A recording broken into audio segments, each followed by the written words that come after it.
On behalf of the Harvard Club of Southern California, I want to thank you for joining us in this HarvardSpeak LA virtual event. The Harvard Club of Southern California is one of the largest and most active Harvard alumni clubs in the world, and we are delighted to be able to sponsor this event. My name is Neil Morganbesser. I'm Harvard College Class of '86 and the director of the HarvardSpeak LA program, which brings the opportunity to the broader alumni community for some intellectually and academically stimulating interactions with some of the most stellar Harvard faculty members. In 2025, HarvardSpeak LA featured Harvard professors speaking on California wildfires with Loretta Mickley, extraterrestrial intelligence with Avi Loeb, the demise of Jim Crow with Randall Kennedy, civil discourse at Harvard with Ned Hall, America's governing crisis with Theda Skocpol, the latest developments in genetics with Joel Hirschhorn, Shakespeare and Marlowe with Stephen Greenblatt, and fairness in the workplace with Iris Bonnet. In 2026, we hosted Robert Waldinger on What Makes Us Happy and Harvey Mansfield on Conservatives at Harvard. And our next upcoming event is in June with former Harvard Law School Dean Martha Minow on predicates for constitutional self-government. Today, we are extremely excited to be able to hear from Professor Cass Sunstein, the Robert Walmsley University Professor at Harvard. He is the founder and director of the program of Behavioral Economics and Public Policy at Harvard Law School. In 2018, he received the Holberg Prize from the government of Norway, sometimes described as the equivalent of the Nobel Prize for Law and the Humanities. In 2020, the World Health Organization appointed him as chair of its Technical Advisory Board on Behavioural Insights and Sciences for Health. From 2009 to 2012, he was administrator of the White House Office of Information and Regulatory Affairs in the Obama administration, and after that, he served on the President's Review Board on Intelligence and Communication Technologies and on the President's Defense and Innovation Board. Mr. Sunstein is the author of hundreds of articles and dozens of books, including Nudge, Improving Decisions About Health, Wealth, and Happiness, How Change Happens, as well as my personal favorite, The World According to Star Wars. He's now working on a variety of projects involving the regulatory state, sludge, which is defined to include paperwork and similar burdens, fake news, and freedom of speech. Professor Sunstein served as senior counselor to the Secretary of Homeland Security during the Biden administration, where he focused on resilience against weather-related risks, such as flooding and extreme heat, and on reduction of administrative burdens. He was awarded the Distinguished Public Service Medal, the department's highest civilian honor, in 2024. It is my pleasure to welcome Professor Sunstein and invite him to speak to us about Nudge, past, present, and future. I will be sharing my screen with his slides, and then if you have questions, you can submit them through the chat, and we will do that at the end of the presentation. Professor Sunstein. Thank you so much, and thank you for hosting me. I'm grateful to those of you who've come, and I'm wondering what I did wrong such that the audience is so small, but I'm hoping that the material will be interesting nonetheless. You see some very happy people. These are graduates of an institution, and they're cheerful, and their good cheer is connected with our topic. Next slide. I have a book for you, and it has 4 chapters. So we're going to discuss the small topic of humanity. Then we're going to talk about nudging. Then we're going to talk not about food, but about an acronym, FEAST, F-E-A-S-T. And then we're going to talk about frontiers ideas involving sludge and scarcity. So a quartet of chapters: humanity, nudges, feast, an acronym, and sludge and scarcity. And my personal favorite of the 4 chapters is the 4th, not humanity. I love humanity, but that's not the best chapter. Next slide. Okay, nonetheless, it's a good chapter, and we've jumped through it a little bit, so maybe go back. Oh, sorry. So there's a road, and the fact that it's a road is fitting because there's a road to the understanding that we're about to discuss. Next slide. Recording in progress. Next slide.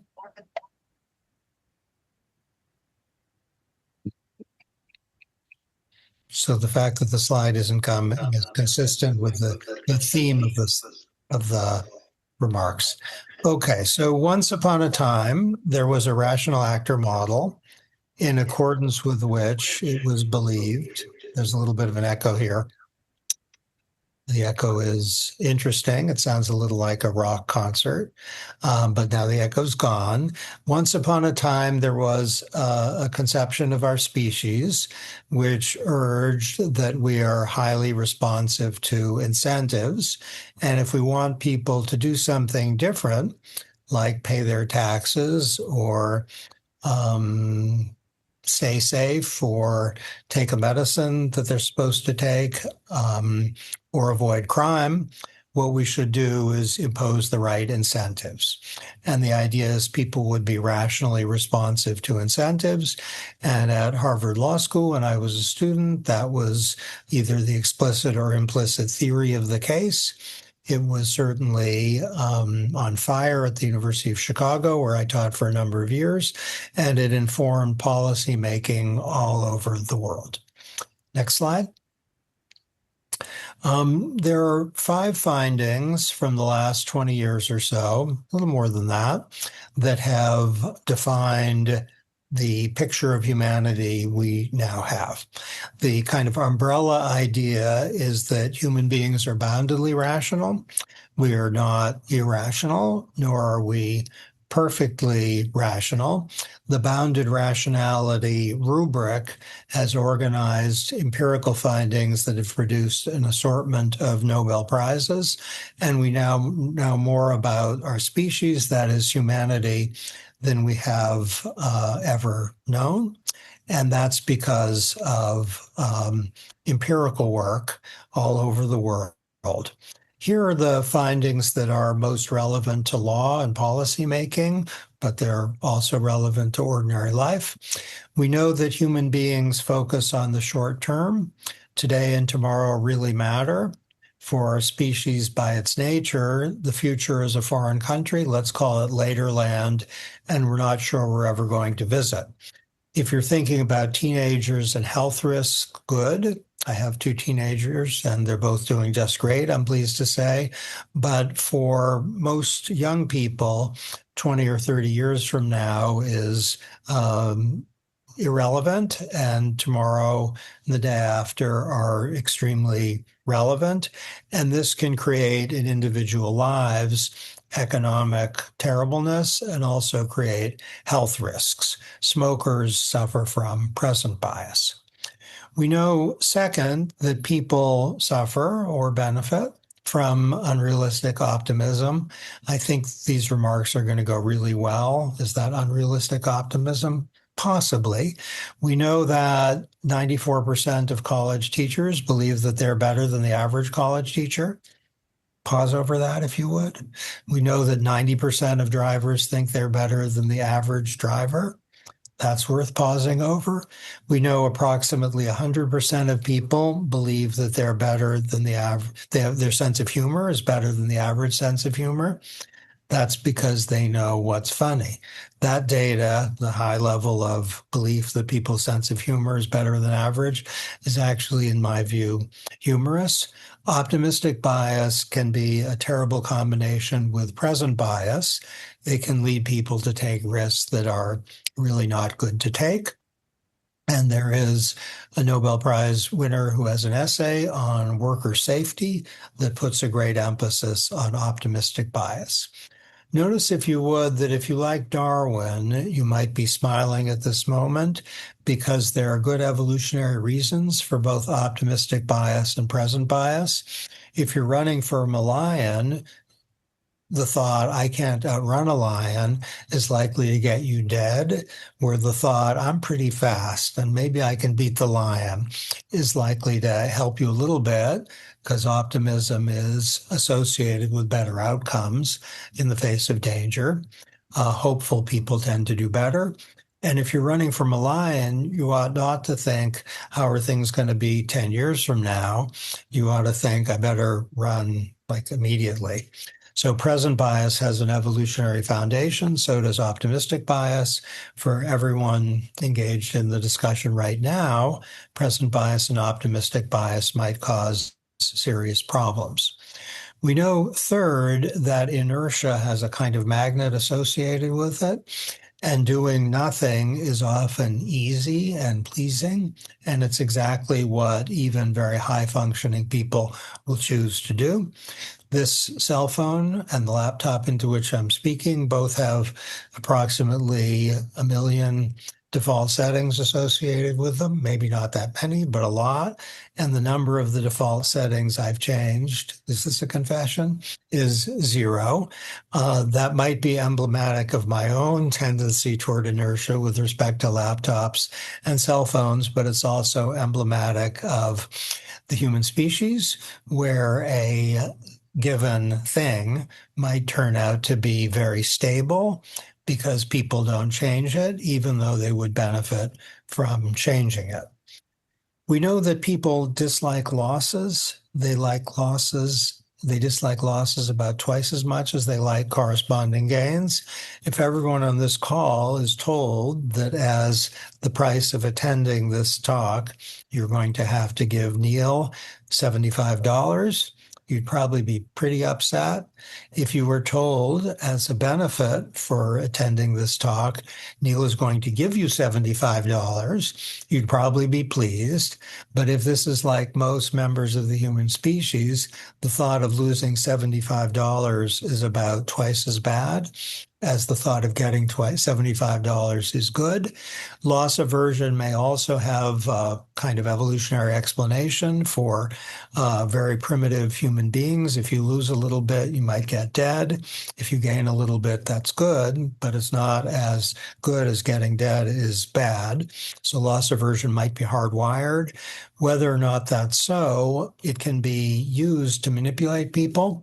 If people are told, if you don't use energy conservation, you'll lose $1,000 in 2027. You really get their attention. If you tell them if you do use energy conservation, you'll get $1,000 in 2027. That's good, but not as energizing as the thought of a loss is.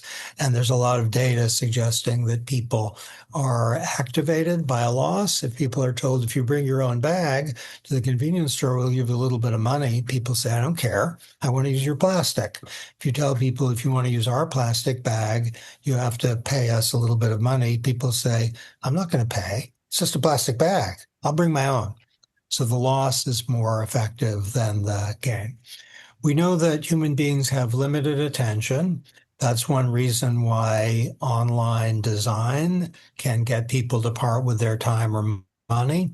It's in the nature of our species to attend to a small subset of the things that actually matter to us.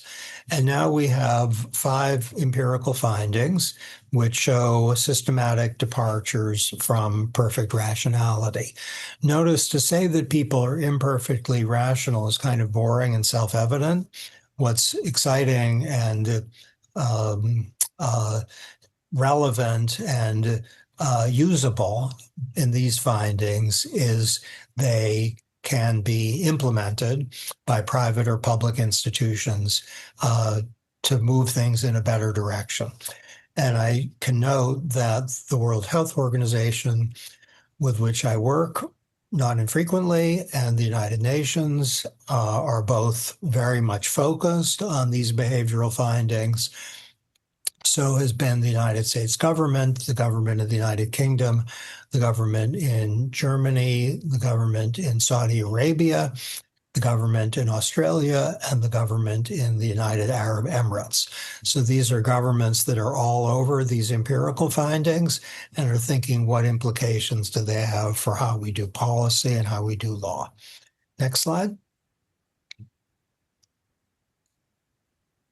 Okay, so if we're thinking about consumption or health or economic development or environmental protection, all 5 are highly relevant. We might notice that consumption behavior will often be focused on the short term. We might notice that sometimes if people are subject to permit requirements or licensing requirements, as in California, it will have a negative effect on economic development, sometimes an outsized negative effect because inertia is very powerful. And if people have to navigate a permitting process or development licensing process, they might give up, or it might take longer than they think. And that might mean you won't get a lot of building. Next slide. Okay, so we know that AI can combat the biases just discussed, and we know that AI powered algorithms often don't show the relevant biases. So if you're using AI to help you decide what car to buy or what refrigerator to buy, it might not show unrealistic optimism. It might not show present bias. And in fact, if an AI powered algorithm is showing present bias, then something is really funny with the training data. So there's something extremely promising in the use of algorithms in particular to help overcome human beings' cognitive biases. Okay, next slide. So now we have a chapter. We have a clearer picture of the human mind and how it works than ever in human history. Chapter 2, Nudges, involves the question, what are we going to do about what we know? Next slide. Here's a picture of yours truly at the White House with President Obama. He was my colleague at the University of Chicago, and we were talking right outside the Oval about exactly the sort of thing we're all going to be talking about right now. This is policy. And I should say that Silicon Valley is all over the behavioral findings just discussed and using them for multiple goals, some of them admirable, some of them maybe less so, but using them to move behavior. Next slide. Okay, so there's chocolates because I thought you deserved a picture of chocolates for coming at lunchtime. They have exactly nothing to do with these remarks, but we're going to talk about two kinds of nudges, both of which are responsive to what we know about human beings. So next slide. I should note parenthetically that there are nudge units, as they're called, at dozens, maybe over 150 organizations, most of them government organizations all over the world. And they are interested in educative nudges, which include warnings, labels, information disclosure, and uses of social norms. So just a few minutes ago, there was someone from a country. Should I tell you what it is? Should I disclose it? Yes. Okay, from a South American country who is interested in tax compliance. And she has a very significant position in her government. And what she found is there's one initiative that helps promote tax compliance, which is if you tell the people who are not complying that the vast majority of people comply. That works. Companies think, I don't want to be outliers. That's a distinctive form of educative nudging. If you're warned that if you don't take the medicine that you're supposed to take, you might die, we should see an uptick in medicine consumption. If there's information disclosure about the risks associated with, let's say, a lot of calories being consumed, that might have an effect and help overcome unrealistic optimism or present bias. So note each of the four things here is designed to respond either to present bias or to unrealistic optimism, or to limited attention, or to loss aversion, or potentially to some other bias. Next slide. Okay, here's a nudge, but it's not the first time you've seen it. Maybe you didn't pay attention to it, but it's all over American food. And notice there's the old nutrition facts label, which is a bunch of nudges. And then there's the new nutrition facts label, which I helped design when I was in the US government. Notice, if you would, the new nutrition facts label has two major differences, and they're very visible from the old one. One is calories, big and bold. That's trying to get people to attend to it and not to be unrealistically optimistic about, let's say, the very high calorie product they're about to eat. Note also serving size is in big, bold. So to give people clarity about what kind of serving is associated with those calories. So the judgment, maybe it wasn't the right judgment, is that you want to focus people on one thing above all else, which is calories, and you want serving size to be associated with calories so people completely get it. And this is emphatically a nudge with human health as the goal. Next slide. Here's a graphic warning label, and both the current administration and the Obama administration, there's a shared agenda here, which is pleasing, I think, which is to get people not to smoke. And the agenda is implemented by a graphic warning.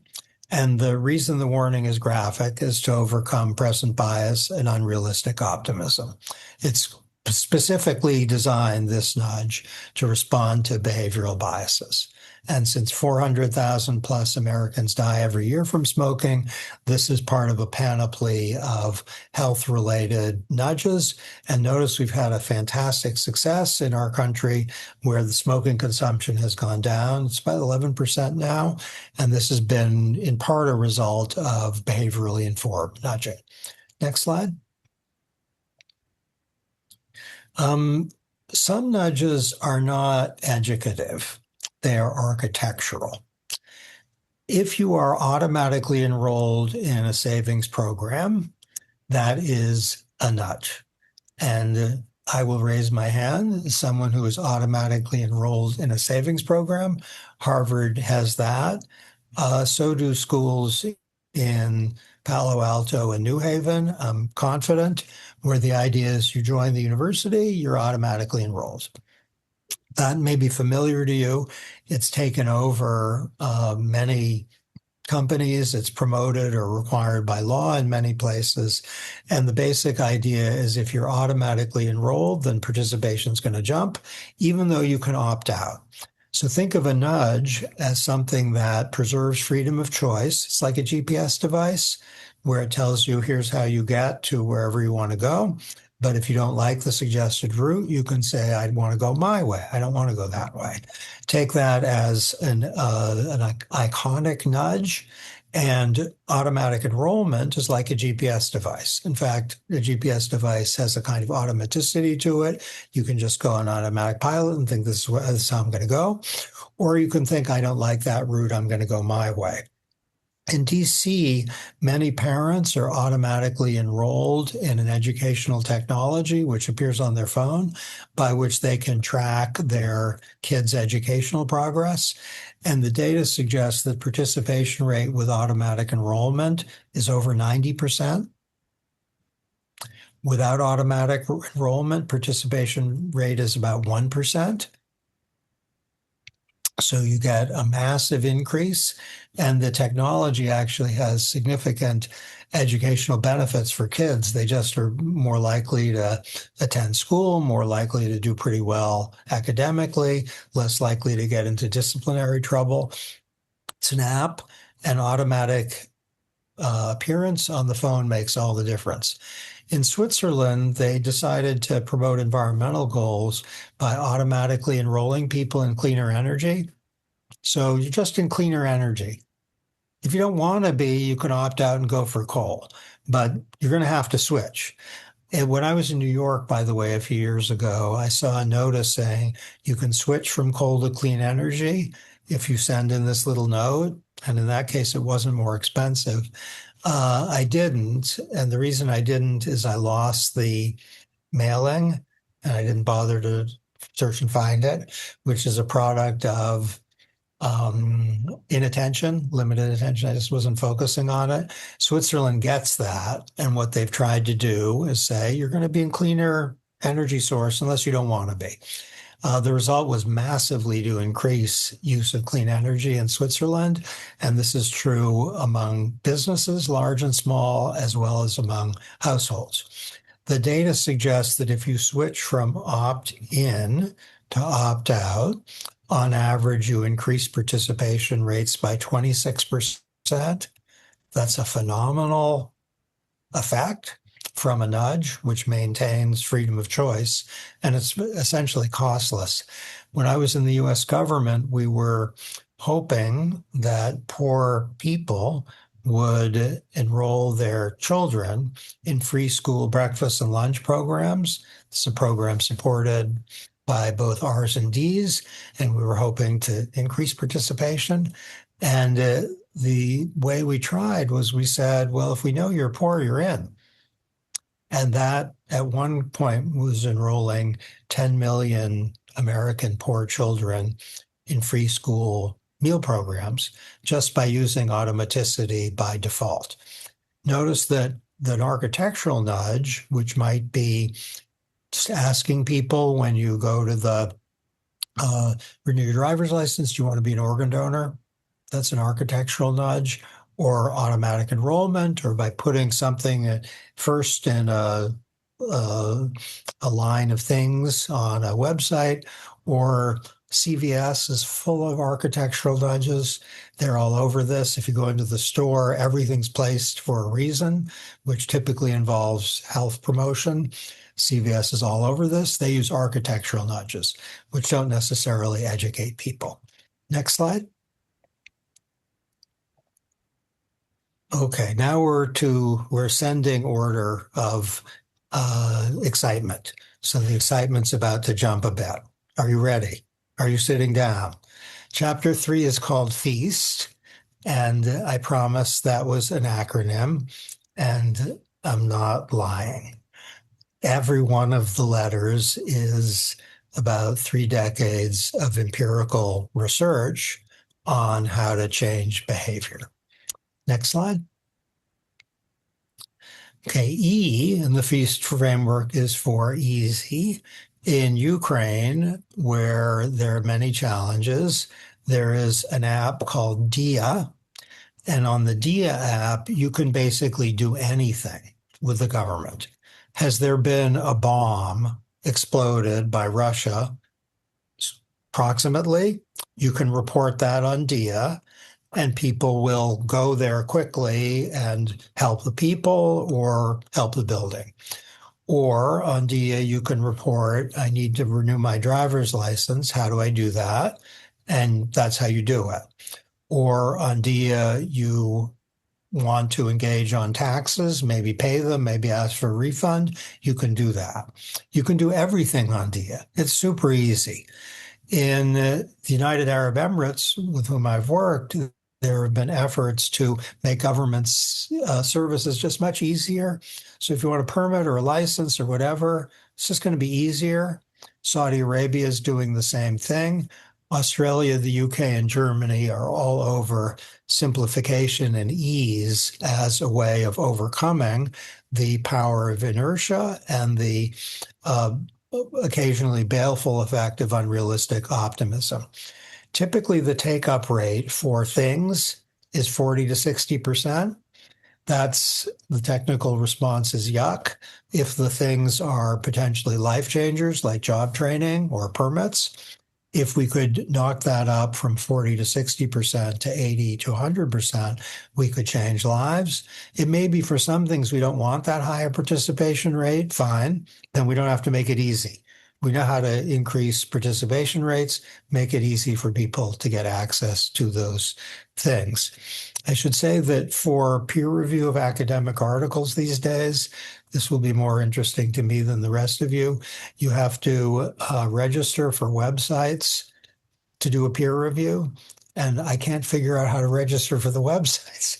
Happy to do the peer review of some, law professor's paper, economist paper. But if I can't register for the website, I'm not going to do it. And that's a little metaphor for problems that people face all over the world. Occupational licensing is often really hard, where people just want to do a job, but it's not easy to get the license. So they sometimes give up. Next slide. S is for social. If people learn that most people are doing X, then they're more likely to do X. Did you notice a lot of people in California are these days becoming vegetarian? It's just amazing to see the numbers. I kind of just made that up, but I made it up as an illustration. It may be true. I don't have the data of the power of the social norm. And if doctors learn that they're in the highest percentile of antibiotic prescribers, see a plummeting of those doctors' antibiotic prescriptions. If people on college campuses learn that the number of people who are drinking a lot or smoking is actually really little, then it creates a self-fulfilling prophecy. So we know that a good nudge is to inform people of what actual current practice is. It tends to have power and create an acceleration in that direction. Next slide. There's two kangaroos. I hope you find them attractive. The word attractive in the feast framework is designed as a pun. Attractive meaning salient. So it's kind of hard not to look at a kangaroo on a slide, I think. And attractive meaning good looking. If something is highly salient, then people are less likely to ignore it. Think of the nutrition facts label, which makes calories highly salient. If it is attractive in the sense of pleasing to the eye, there's also an outsized effect by virtue of that. By the way, with calorie labels, if people see the calorie label on the right, there's evidence that it has less effect than if the calories are on the left. And if you see hamburger then 300, apparently the mental operation is hamburger, hooray. And then 300, I guess that's bad news, but hamburger. If you see 300 first, you think, oh, that's a lot of calories. Then hamburger, 300. No, salad. So what you see first depends on whether it's on the left, and that affects choice. What's on the left is more attractive in the sense of salient. So salience is kind of a sleeper in the repertoire of behavioral interventions. Next slide. T is for timely. When I was a law student at this building, I interviewed for jobs in Washington, and I got to interview with one of the senior partners at a fancy Washington firm, and I felt extremely honored and amazed that I got to see the boss. And he was very nice. And at the end of the interview, he asked me the most terrible question, which is, what would you like to know about the firm? That was his question. And I had a sense that that question wasn't really an effort to help me learn about the firm, because everyone wanted to work at the firm. It was for him to learn something about me. What question would I ask? So it was a testing question. And I had a sense that my job at that time was to make him like me.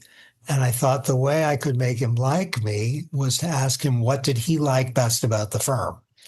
And I asked that question thinking I couldn't lose anything from that question, and it would put him in a good mood, and he'd associate his good mood maybe with me, and maybe I'd get the job. So that was my strategy. He responded to my question, what does he like best about the firm? He said, we have an amazing pension plan. Imagine 23-year-old me. I didn't know what a pension plan was, and I certainly didn't care about it.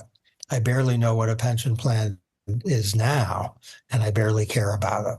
And back at the age of 23, not at all. It wasn't timely for him to put in my mind pension plans. So often a behavioral intervention or a nudge has to be at exactly the right time. If people are about to make a decision about something, like where to go on vacation, that's when to nudge them. I should say Prince Harry, whom King Charles is not seeing on this trip to the United States. Prince Harry is keenly interested in all the material we're now discussing, and he has a travel website which is designed to increase environmentally preferable travel, so you don't put as much pressure on the places, and the environmental impact on the beautiful places is modest and not negative. He's very focused on the fact that the intervention has to be at the exact time when people are planning their trip. that they see what would be environmentally good or not so good and choose, he hopes, in ways that are environmentally beneficial. So now you have the E, easy, A for attractive, S for social, and T for timely. But you're wondering about the F, and maybe you're a little scared about the F. Maybe Harvard professor is going to use a bad word.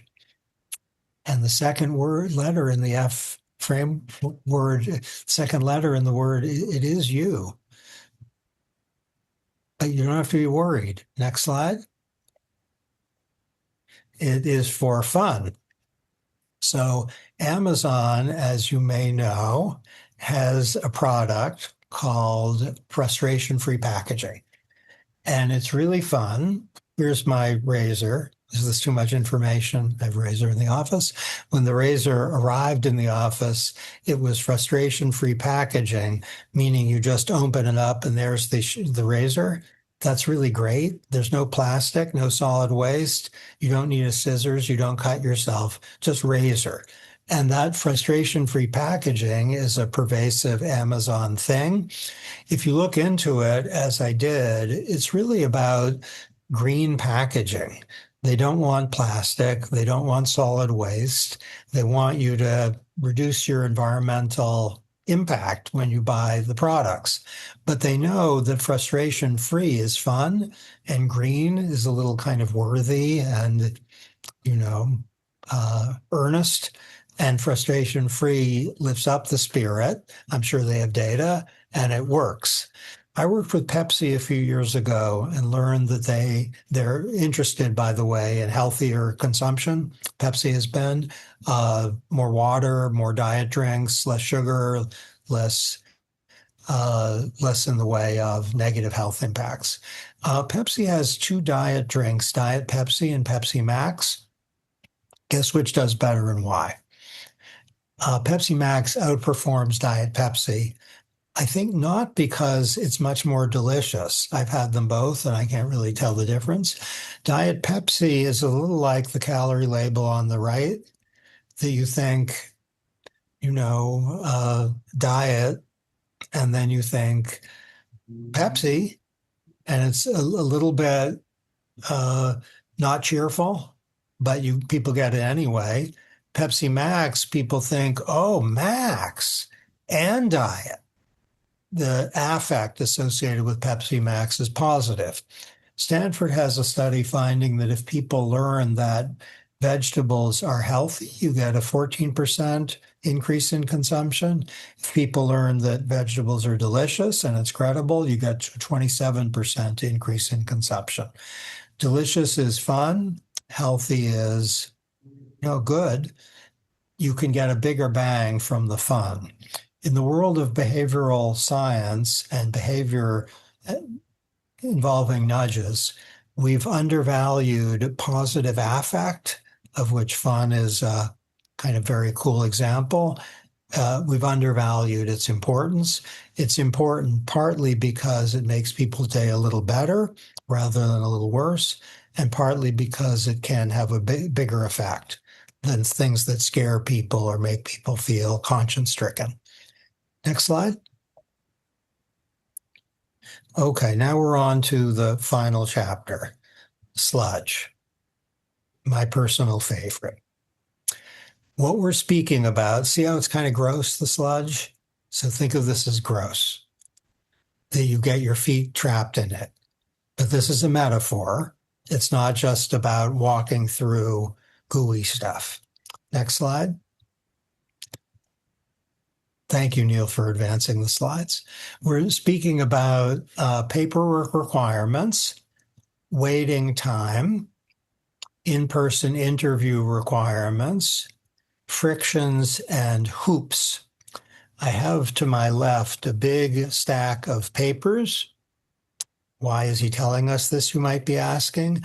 They are papers in my behavioral public policy and law seminar, one of which is about COVID, when the government, state and federal government, reduced the three things you're seeing: paper requirements, waiting time, and in-person interview requirements. They softened all of them or eliminated some of them. And the result was to get people access to things quicker.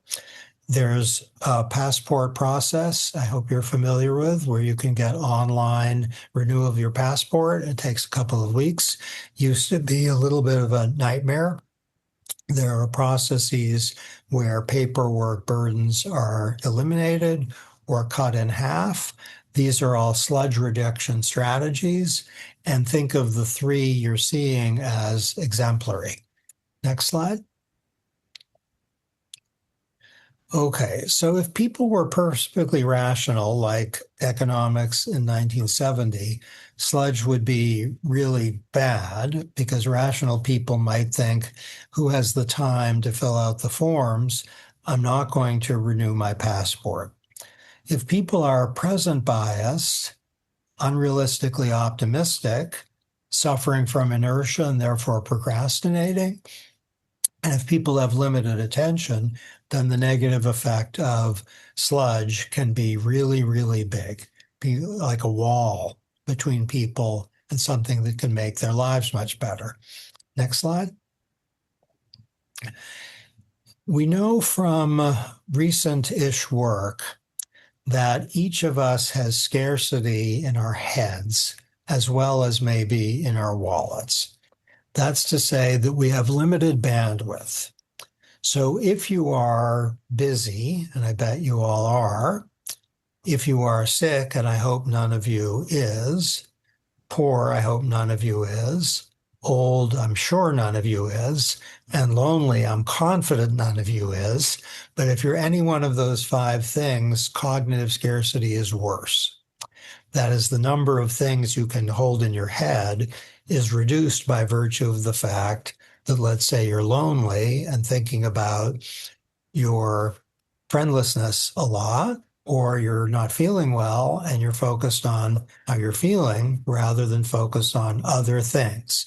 So these are all things that limit people's bandwidth and make sludge a terrible barrier. Next slide. Some data suggests that poor people aren't less smart than people who aren't poor, but if they're asked to handle an economic problem, they show less self-control. That means their executive function is compromised. They get upset more quickly, and they do less well on intelligence tests. Not because they're less smart, but because their mind is occupied, almost literally, by the economic problem that they're struggling to solve. So think of the circumstance of poverty as one that reduces intelligence and self-control simultaneously, and that's terrible. We have every reason to think that the situation of illness or busyness have similar characteristics. Next slide. Okay, what are we going to do? Well, in the US government, there have been sludge audits, which uncovered not so long ago 11 billion hours in annual paperwork burdens. 11 billion hours placed on the American people. That's staggering. Next slide. And the OECD is working with an international sludge academy to try to audit governments all over the world to try to see how many hours. Next slide. I worked in the Department of Homeland Security. We did a sludge audit and discovered that we impose about 190 million hours in burdens on the American people. I say we because this was my employer for a number of years, 2021 to 2024. And our sludge audit was designed to uncover where all those hours come from. And we had a 20 million hour challenge to take away 20 million hours. And we did. Next slide. Here's one about disaster assistance, where the sludge to get resources that people are legally entitled to were catastrophically time-consuming and difficult, and FEMA cut the red tape. Next slide. You may know that there's something called the abundance agenda, which is attracting a lot of attention. And a large part of the abundance agenda, focused to some extent on housing, is to reduce barriers to building things. The executive order on customer service issued a few years ago received bipartisan approval. And think of it as just an effort to reduce time taxes imposed on the American people. Next slide. And here's just one example. The Secretary of Health and Human Services basically has to make it easier for people to have access to processes that the government oversees. And while those words are pretty dry, we're talking about people whose health is not great and who are seeking to get either medical help or economic help in the face of, let's say, cancer. Next slide. There's much, much more to be done in terms of sludge reduction. We're seeing a flowering of sludge reduction enterprises. I can say you'll be amazed to hear that I'm over 50 years old. Probably not going to believe that, but I actually am over 50 years old. You may know that if people are over 50 years old, they get a certain kind of cancer screening, kind of where the sun don't shine. And doing that is a little bit, at least in Massachusetts, it's a little bit hard. I mean, not because the thing is hard, but because getting the appointment is hard. And when I was trying to get the appointment, I got a call from a doctor in the Midwest who said he's running a cancer screening process at a very large number of hospitals with large population. And he thinks that we need a sludge audit at his hospitals because people can't get cancer screening, he suspects. And sure enough, we found in a published academic paper that cancer screening in the United States is sludge pervaded. And that means that some people are going to get really, really sick who could have been not really, really sick. There's so much more to do. This is a growth area of the first order in sludge reduction. I'm trying in my small way at Harvard Law School to reduce sludge. I'm also working right now with several international organizations, including the World Bank, to try to reduce sludge in processes there. Next slide. All of this, the 4 chapters you've heard involving humanity, nudge, feast, and sludge, are unified by a focus on a single question, which is, what is the most precious thing that human beings have? Of everything we have, what is the prize winner? And there are a lot of good answers. Next slide is a candidate answer, which is the thing we're most privileged to have, really, is time. And a kind of policy imperative is, what can we do to give our brothers and sisters more of that? Thank you. Excellent. Well, thank you very much for that. That was very interesting. And people can submit questions to the chat. I'll kick it off. You've been thinking about these issues for quite some time now, nudge now and sludge. What have been some of the unexpected things you've learned that have really kind of opened your eyes to the potential? A clear answer, which is the explosion of interest in sludge. So the term sludge in this context is pretty new. And if you'd asked me, would there be much attention to it, I would have said no, that wouldn't be the area. But there's no question that the area of applied behavioral science that is on fire is sludge reduction in poor countries, in Argentina, in Rwanda, in wealthy countries. It's a worldwide thing. And that I could not possibly have expected that. And one more question for me, and I see a couple hands are up. What about technology as we move into the future here? We think about AI. Is that exciting or is that scary or is that both? Both. So one thing that's great, I'm thinking that we're seeing the rise of choice engines. They're kind of formal where you think, I want to buy a car. Here are three things I like. Here's my hopes. And then AI will say, here are your options.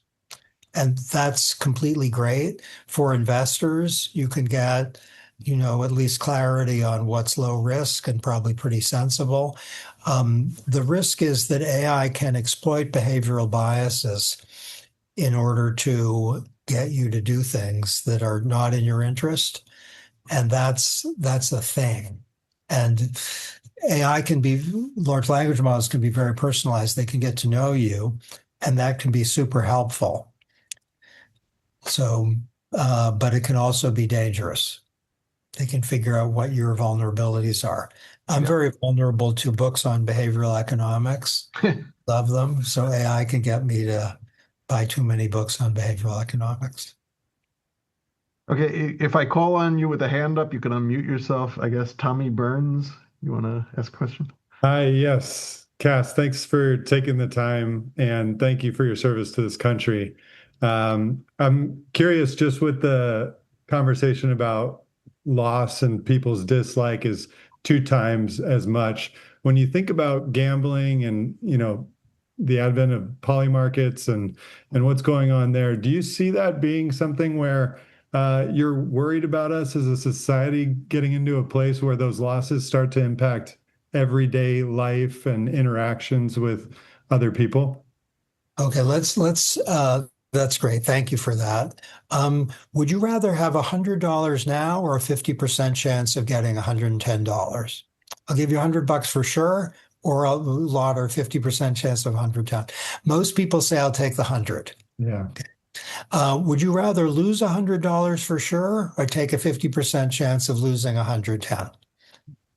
Most people go for the 50% chance of losing 110. That's very cool that people are risk averse with respect to moderate or high probability gains and risk seeking with respect to moderate or high probability losses. That's how the human mind works. Now let's flip it. Would you rather have a gain of $10 or 1 over X? I'm not going to do the arithmetic here of getting a phenomenal outcome where the $10 is actually worth a little bit more actually in terms of expected value, but you have a 1 over X chance of getting a million. It flips. People want to take the small chance of getting something fantastic as opposed to getting a sure chance of getting something pretty good. If people, with respect to losses, it flips again. So would you rather have a sure loss of, let's say, $10 or a 1 over X chance of losing catastrophically? People say, give me the $10 loss. Now, the latter two are instructive. The one about people want a small chance at a big gain, that's gambling. People want to avoid a small chance of a big loss, that's insurance. So both those who create gambling opportunities can make a fortune, and those who offer insurance can make a fortune because of how the human mind works. So I definitely worry about gambling, where you can get people to part with their money to make what is really a bad bet because of the prospect of big gains. Now, what do you do about that? Unclear. I mean, people enjoy gambling. And if it's fun to gamble, maybe let them. But there's a worry that it's going to hurt people, particularly who don't have a lot of money to spare. Great. Tina Smith, you have your hand up.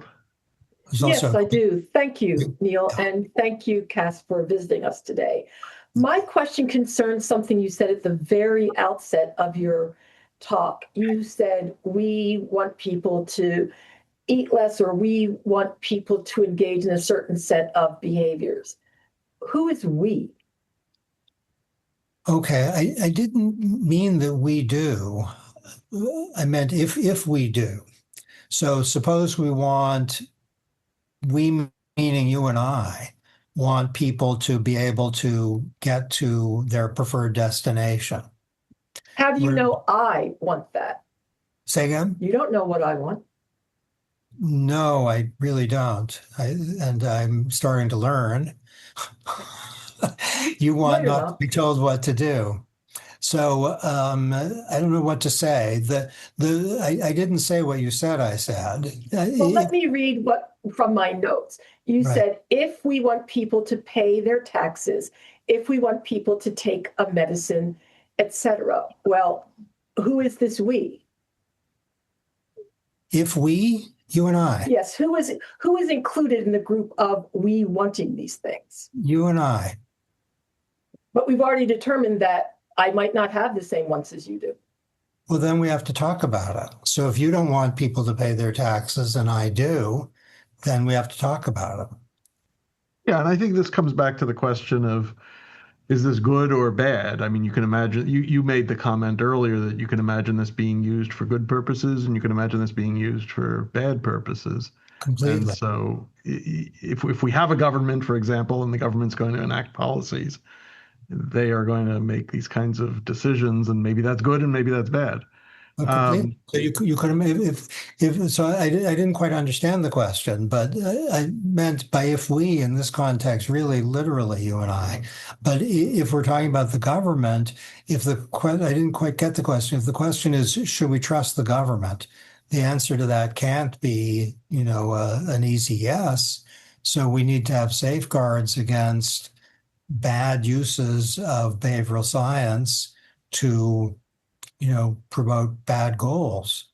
So if the goal is to reduce cigarette consumption, then we would need to talk about whether that's a goal we share.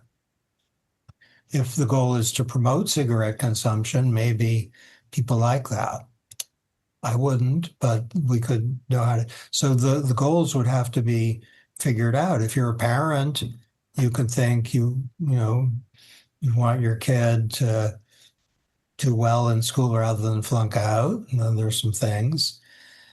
I mean, when I was in the government, the stuff we're talking about was hardly ever controversial. It's about reducing car crashes.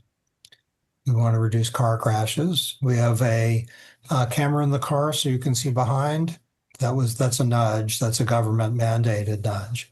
People seem to like it. Well, let me give another example. For many decades, Tina, we don't have time. Okay, I'm sorry. It's all right. Appreciate the enthusiasm. We probably have time for one more question. I'm just conscious of the timing. And Carrie Braxton. I love the question from, if I can say, just from Carrie Braxton, which is to increase vaccinations. And let me just read the question.